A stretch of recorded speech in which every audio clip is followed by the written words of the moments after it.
करेंगे शो की Bharat bond ETF के साथ, जिसकी तमाम बारीकियां समझाने के लिए हमारे साथ जुड़ गई हैं एडलवाइस एएमसी की एमडी और CEO Radhika Gupta. Radhika ji, good evening, स्वागत है आपका मनी मंत्रा में। और 3 दिसंबर को ये ईटीएफ निवेश के लिए खुल जाएगा।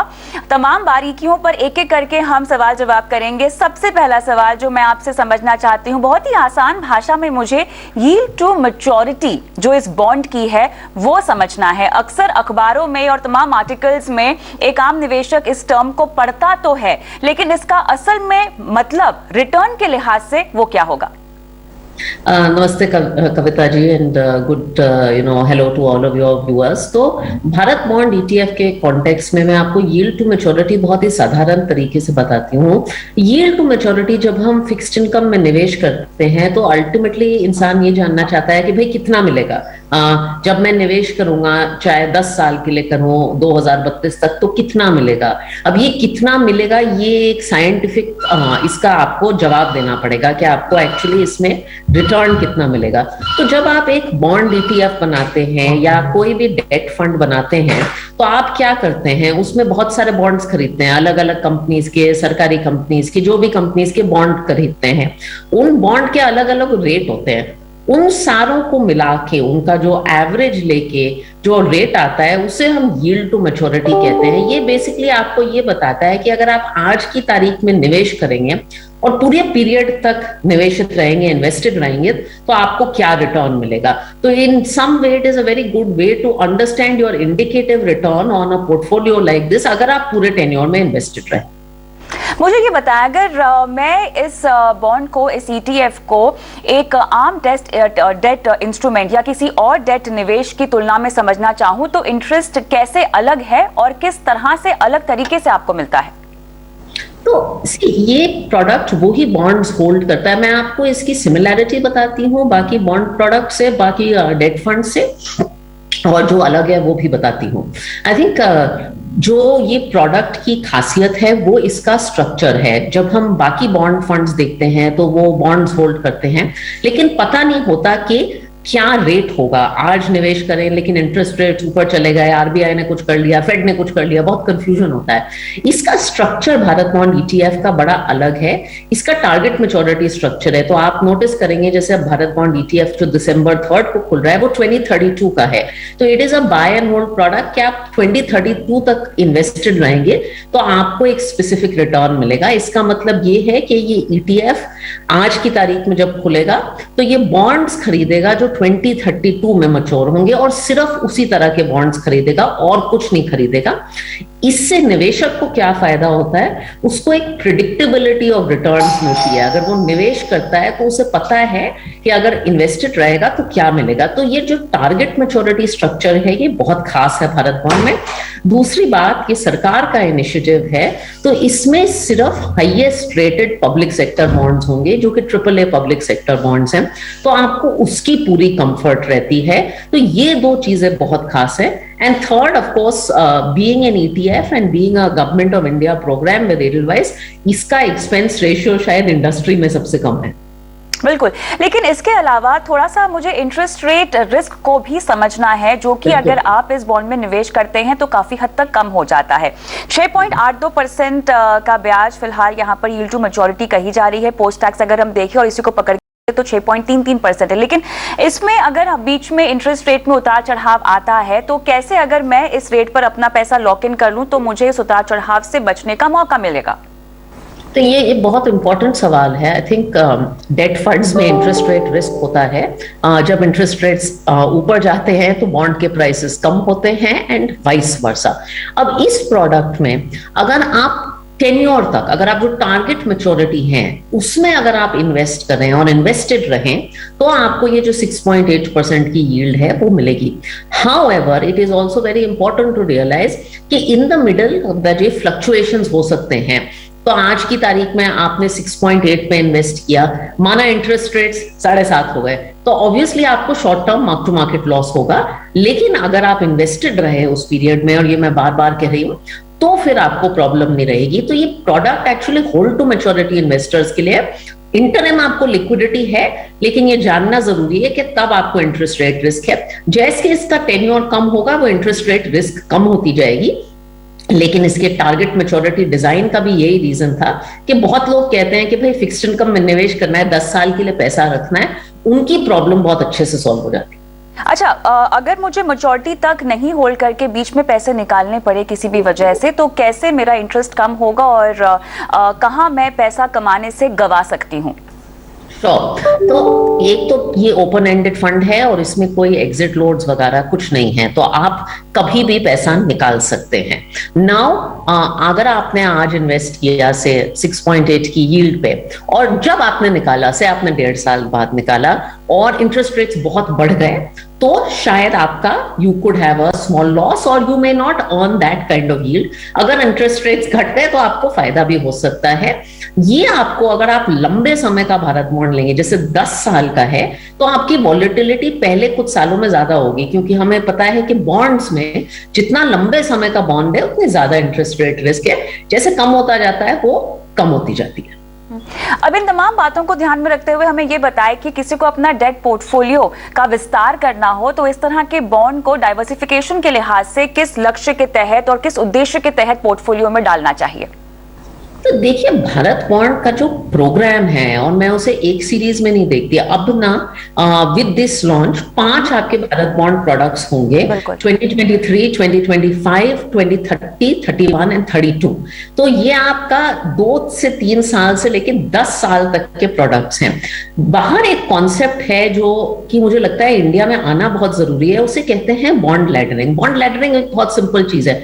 आप अपना जो भी पैसा है, 100 रुपए जो आप डेट में निवेश करना चाहते हैं, उसे डिवाइड करिए कि कुछ पैसा मुझे 2 साल में चाहिए, कुछ 3 साल में चाहिए, कुछ 5 में, कुछ 10 में, और जो आपका वो डिवाइडेड है उसको आप भारत बॉन्ड के टेन्योर से मैच करके और उसमें लगा दीजिए और उसके मुताबिक आप पूरा पोर्टफोलियो बिल्ड कर दीजिए। फिर आपको ये जो सवाल जवाब हमने इंटरेस्ट रेट के किए हैं ये होंगे ही नहीं, क्योंकि आपने अपना निवेश का टाइम होराइजन और प्रोडक्ट का टाइम होराइजन बिल्कुल मैच किया है।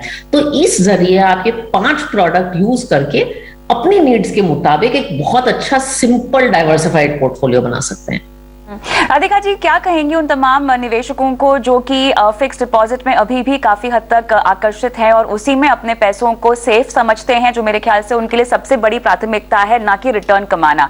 ये भारत बॉन्ड ETF जो आप चर्चा कर रहे हैं, ये एक ऐसा निवेश विकल्प है जहां पर आपके पैसे भी सुरक्षित रहेंगे और बल्कि आप पैसा कमाएंगे भी।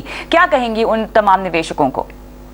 तो मैं ये कहूंगी कि इसमें आप Bharat bond ETF was meant to give you FD में आपको जो अच्छा लगता है, प्रिडिक्टेबिलिटी ऑफ रिटर्न वो भारत बॉन्ड ETF आपको देता है, सेफ्टी एंड क्वालिटी वो भारत बॉन्ड ETF आपको देता है। एक चीज जो FD नहीं देता, जो भारत बॉन्ड ETF देता है, वो है एक बहुत अच्छा टैक्स स्ट्रक्चर।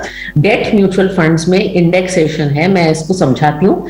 3 साल तक अगर आप निवेश करें तो आपका टैक्स रहेगा 20% minus the rate of inflation. आज की तारीख में अगर इन्फ्लेशन 5% है और आपका रिटर्न 6.5 है, तो 6.5 माइनस 5, सिर्फ 1.5% पे आपको 20% टैक्स देना है। For many of us like me FD investors, हम पूरा टैक्स देते हैं। हमने कुछ मैथ्स की, कविता जी, ये जो 6.8% भारत बॉन्ड है, ये पोस्ट टैक्स 6.3, 6.4 हो जाता है। आप एक ट्रेडिशनल प्रोडक्ट लें, कोई स्टेट ओन्ड बैंक की FD लें, तो ये पोस्ट टैक्स रिटर्न 3.5 to 4% हो जाता है। तो मैं FD इन्वेस्टर्स को कहूंगी कि बहुत बड़ा पोस्ट टैक्स गल्फ है in a product that offers the same structure and same level of safety. अच्छा, क्या वरिष्ठ नागरिकों के लिए ये निवेश का विकल्प सही होगा?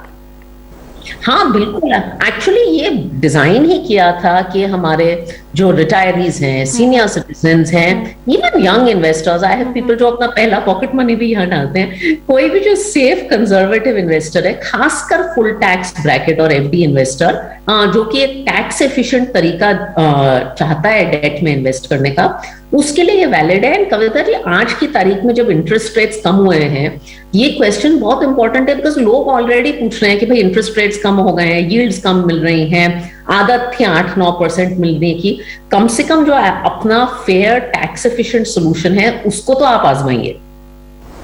क्या पहला निवेश आपने कहा कि इसके जरिए किया जा सकता है तमाम युवा निवेशकों को, मिलेनियल्स को, क्योंकि देखिए वो पैसे निवेश तो करना चाहते हैं लेकिन उसके साथ साथ अपने आज को भी जीना चाहते हैं। यहाँ पर मैच्योरिटी तक अगर आप बने रहें तो आपको फायदा होगा, लेकिन अगर पहला निवेश मैं इसमें करना चाहती हूँ तो मुझे कम से कम 10 साल तो रुकना पड़ेगा। तो ऑफ कोर्स 2032 10 साल का प्रोडक्ट है, लेकिन एज आई सेड मैं इसको एक प्रोग्राम की तरफ देखती हूँ और हमारे पास 2023 से लेके 32 तक के प्रोडक्ट हैं। तो अगर पहला डेट निवेश आप करना चाहें तो ये बहुत अच्छा प्रोडक्ट है, क्योंकि पहले डेट निवेश में आप प्रेडिक्टेबिलिटी और सेफ्टी चाहते हैं। शायद युवा लोग 10 साल का निवेश ना करना चाहें, लेकिन 3 साल का या 5 साल का निवेश करना चाहें तो भारत बॉन्ड प्रोग्राम वो भी केटर करता है। चलिए 3 दिसंबर से ये खुलने वाला है आपके निवेश के लिए। लेकिन राधिका जी, आप क्योंकि हमारे साथ हैं तो ऐसे में फिलहाल मौजूदा जो बाजार की चाल है उसे देखते हुए हमारे जितने भी निवेशक हैं, मान लीजिए म्यूचुअल फंड्स के जरिए ही जो इक्विटी बाजार में पैसे लगाते हैं, आजकल जो अपनी एनएवीज को डगमगाते हुए देखते होंगे, उन्हें आप क्या कहेंगी? कैसे अपने निवेश में बने रहें, जल्दबाजी में आके अपने पोर्टफोलियो में से किसी फंड का एग्जिट अभी से ना प्लान कर लें? मैं 2 बातें कहूंगी। एक तो आपने बाजार को पिछले हफ्ते गिरते हुए देखा, इस हफ्ते शायद बढ़ते हुए देखा। ये गिरावट और बढ़ावट दोनों सच्चाई है बाजार की। आपने शायद पिछले 1.5 साल में सिर्फ बाजार को बढ़ते देखा है, लेकिन जो आपने 8-10% की फॉल देखी है ये सच्चाई है और ये जानना और समझना जरूरी है। दूसरी जरूरी बात, जब आप एक म्यूचुअल फंड में निवेश करते हैं या डायरेक्ट इक्विटी में निवेश करते हैं तो ये जो शेयर स्टॉक वर्ड कहते हैं, ये क्या है? आप किसी कंपनी के हिस्सेदार हैं, आप किसी बिजनेस के हिस्सेदार हैं। अब पिछले 2 हफ्ते में बाजार में बहुत वॉलेटिलिटी हुई है, लेकिन कोई बिजनेस में कोई बहुत बड़ा फर्क नहीं पड़ा है, तो स्टॉक प्राइसेस ऊपर नीचे जाते रहते हैं। अगर आप अच्छे बिजनेसेस में निवेश कर रहे हैं या अच्छे फंड्स में निवेश कर रहे हैं जो कि अच्छे बिजनेसेस में निवेश कर रहे हैं, तो फिर आपको चिंता करने की कोई जरूरत नहीं है और थोड़ा अपना टाइम होराइजन बढ़ा के देखिए। फंड मैनेजर के लिहाज से जिस तरह की हमने गिरावट देखी है बाजार में, ये उनके लिए किस तरह का मौका है, किस तरह के सेक्टर्स और कंपनियों पर फोकस करने का, जिससे निवेशकों को एक बार फिर से भरोसा हो कि नहीं, बाजार में गिरावट तो है लेकिन हमारा पैसा सही इंसान के पास है और वो संभाल रहे हैं। फंड मैनेजर्स का रुझान इस गिरावट में किस ओर है? तो एज फंड मैनेजर्स हमारा अप्रोच यही रहेगा कि इन मार्केट्स में, और अभी एक अर्निंग सीजन खत्म भी हुआ है, कुछ स्टॉक्स और सेक्टर्स जो हमें शायद एक्सपेंसिव लगे थे लेकिन जो फंडामेंटली एक्साइटिंग है, शायद हम उनमें पोजीशंस लेना चाहें। And there are companies, I think एक बात पे गौर करना चाहिए कि अल्टीमेटली मार्केट्स में एंड एज फंड मैनेजर्स हमारे लिए सबसे ज्यादा जरूरी चीज है अर्निंग्स, कॉर्पोरेट अर्निंग्स, अपनी कंपनीज की अर्निंग्स। एंड हमारा मानना है कि India is coming out of a 10-year earnings low, और ये हमें पिछले 2 क्वार्टर्स की अर्निंग्स में दिखा है। तो अगर हम fundamentally sound market leading companies में निवेश कर रहे हैं अलग अलग क्षेत्रों में, तो ये हमें एक मौका देता है 8 से 10% की करेक्शन उन कंपनीज को दोबारा देखने का, और वो हम कॉन्स्टेंटली करते रहते हैं। ओमिक्रॉन कितनी बड़ी चिंता है आपके मुताबिक? देखिए देश में अभी 2 केसेस भी आए हैं, कर्नाटक में 2 मामले ओमिक्रॉन के मिले हैं, हालांकि इसकी टेस्टिंग आगे चल रही है ताकि पुष्टि हो सके, लेकिन ये बाजार के लिए, भारत और ग्लोबल बाजारों के लिए कितनी बड़ी चिंता है? निवेशकों को आप क्या कहेंगे? तो एक तो ये कहना, I am not a scientist and a professional, but I think COVID has had multiple waves and it is too early to comment on Omicron. 2 बातें हैं। आई थिंक जब कोविड का सेकेंड वेव भी हिंदुस्तान में आया, वो हेल्थ वाइज बहुत खतरनाक रहा, बहुत मुश्किल रहा, लेकिन market wise I think it was actually not very difficult. जो लोगों ने प्रिडिक्ट किया था कि अप्रैल मई के दौरान बाजार में होगा, एक्चुअली कुछ हुआ नहीं। तो एक तो कोविड का इम्पैक्ट प्रिडिक्ट करना साइंटिफिकली बहुत मुश्किल है। दूसरा, उसका इकोनॉमी पे क्या इम्पैक्ट होगा इन टर्म्स ऑफ लॉकडाउन, और तीसरा उसका मार्केट पे क्या इम्पैक्ट होगा, ये बहुत बहुत मुश्किल है, और ये मैंने सेकंड वेव में जरूर देखा है। तो मैं निवेशकों को कहूंगी, आजकल क्या हो रहा है कि पहले एक ओपनिंग अप ट्रेड थी, चलो सब खुल रहा है, let us buy hotel stocks and all the things that are, अब दोबारा ये ओमिक्रॉन आ गया है तो निवेशक, रिटेल निवेशक हमसे कह रहे हैं कि सेफ्टी करते हैं। ये जो कांस्टेंट जंपिंग अराउंड है ना, इससे बहुत कुछ अचीव नहीं होता। आपको थोड़ा सा स्टेप बैक करके देखना पड़ेगा कि 5 साल में बाजार क्या करेगा, 5 साल में इकोनॉमी क्या करेगी।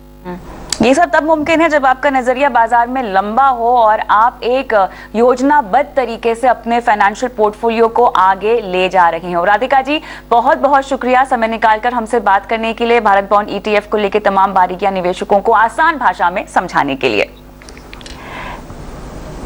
चलिए मनी मंत्रा में आगे बढ़ेंगे।